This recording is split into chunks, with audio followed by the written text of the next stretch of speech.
On a scale of 1 to 10, how would you grade your own personal self-worth? Now, if you feel like that's a trick question, I'm with you because it is so difficult to grade your own self-worth. One, it seems like it changes from minute to minute sometimes, right? And two, we're not used to thinking of ourselves in that way. I can tell you personally that I graded my own self-worth higher before I started learning about the signs of a low self-worth. And I'm curious if the same would be true for you. So if you feel like sharing, let me know in the comments after you watch this entire video if you would score yourself the same as you did in the beginning, or if it would be higher or lower. All right, so let's get to the 10 signs that your self-worth needs an upgrade. Welcome to the Common Ego community. My name is Christina, and on this channel we talk about emotional abuse, spirituality, self-development, and more. So if those topics sound interesting to you, go ahead and subscribe, and don't forget to hit that bell icon so you can be notified whenever I post new content. This way you won't miss a thing.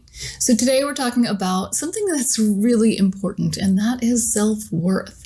On this channel we talk a lot about emotional abuse, and one of the most damaging things about emotional abuse is that it can really diminish your sense of self and how you value yourself, your confidence, your self-worth, all that stuff that is so important to you being you. So it's no wonder at the end, once you've realized that you've been in an emotionally abusive relationship, that you just don't feel like yourself anymore.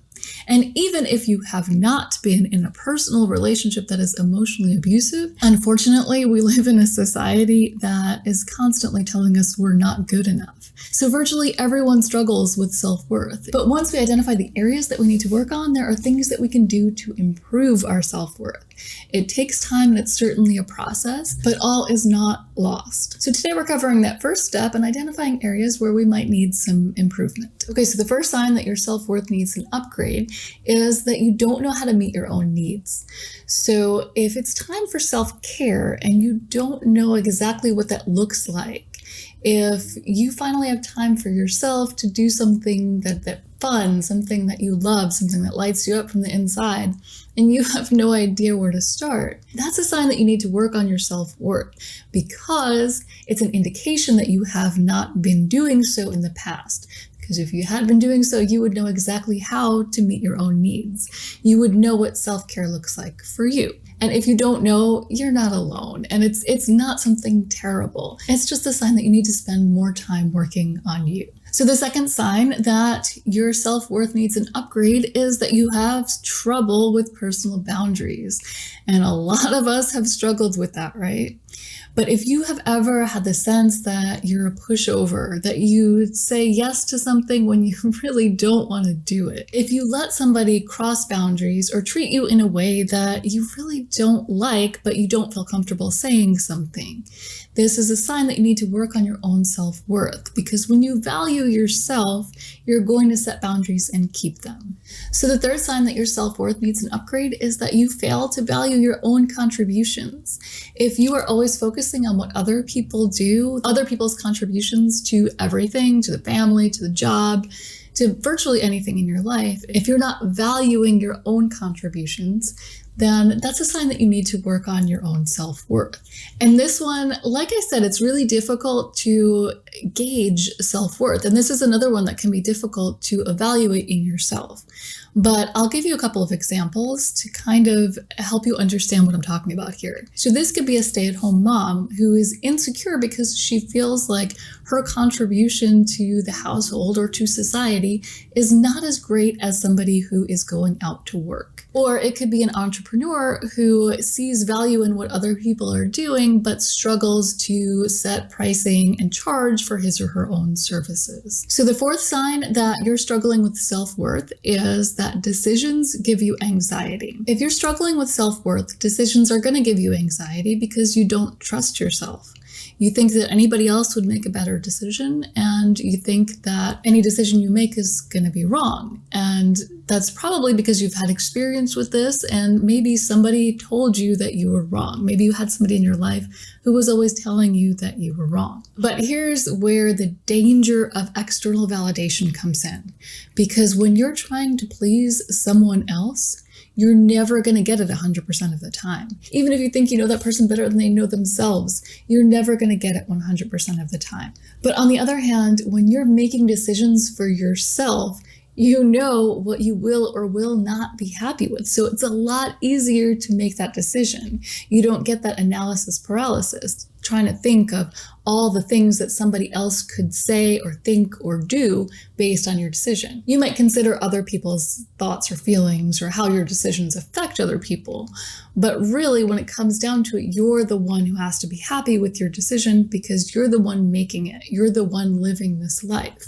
So when you start living for you, decisions get a lot easier. So the fifth sign that you need a self-worth upgrade is that you're scared to be yourself around other people.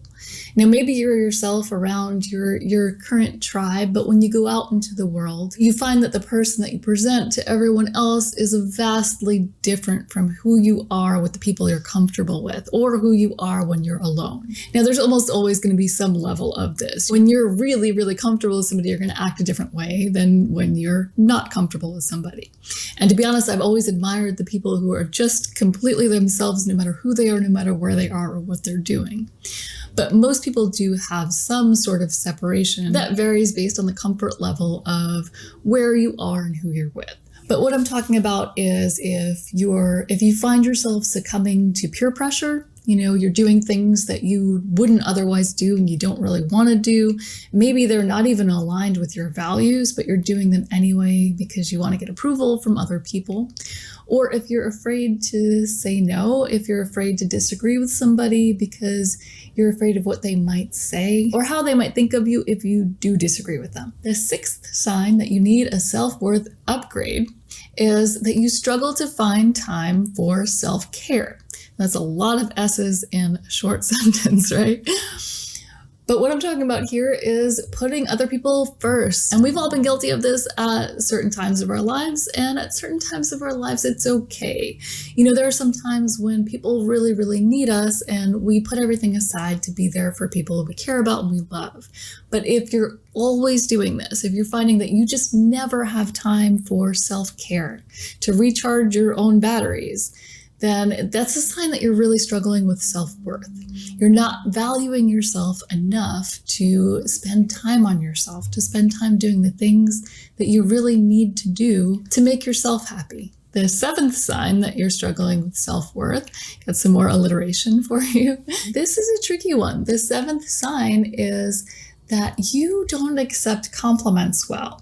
You get really uncomfortable when people compliment you, and either you're embarrassed or you feel suspicious. And that's a sign that what you're believing about yourself or the story that you're telling yourself about you is not the same as what the external world is reflecting to you in that moment when you're getting a compliment. So if you don't actually believe the nice thing that the person is saying about you, you're going to feel some level of discomfort. And on a broader scale, this is true whenever we're denying who we are. It's going to create some sort of emotional discomfort. So try to start accepting the good things that people are saying about you. Because especially if you're hearing it from different people or if you're hearing it often, those things are probably true. So the eighth sign that your self-worth needs an upgrade is that you have social anxiety.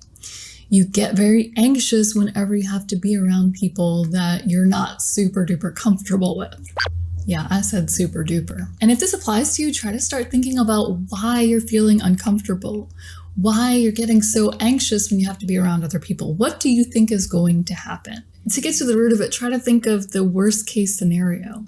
And if you really think about it, if you're valuing yourself and if you're comfortable with yourself, you're not going to think of those people in a higher position. They're not going to be in a position to judge you. They're not going to be in a position to make fun of you, and they really shouldn't be able to embarrass you. When your self-worth is intact, even if the worst happens, you're going to recover and you're going to know that you're going to be okay.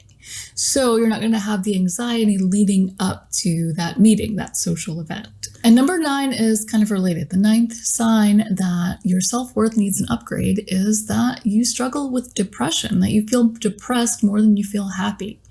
And depression can have many causes, but seeking validation, seeking happiness outside yourself is one of the big ones. So the 10th sign that you struggle with self-worth is that you have trouble going for what you want or asking for what you want. Whether it's asking somebody in a large group dinner to pass the salt, or whether it's actually going for the career of your dreams and putting yourself out there.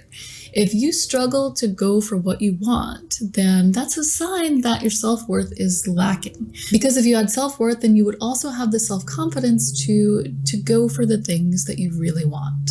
Okay, so those are the 10 signs that you might need a self-worth upgrade. And like I said, I think I would have graded myself a lot higher before I started learning about all the signs that your self-worth is not really where it should be. And I'm wondering if the same is true for you. Maybe for some of you, you find that your self-worth is greater than you thought it was. And that's a great place to be. But I think most of us do need a little work in this department, and that's okay.